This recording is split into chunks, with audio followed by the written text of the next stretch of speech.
Hey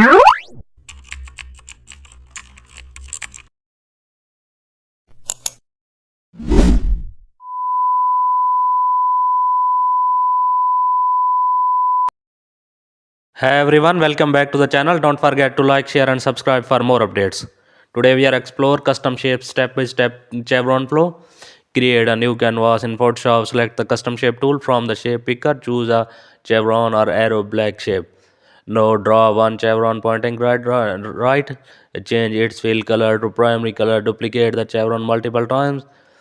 Place duplicate side by side. Change each chevron color slightly lighter or darker. Select all chevrons.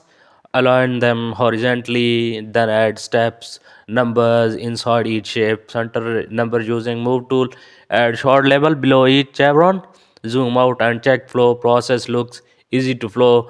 Perfect for tutorials. Custom shape flow ready. Thanks for watching. Your product is ready.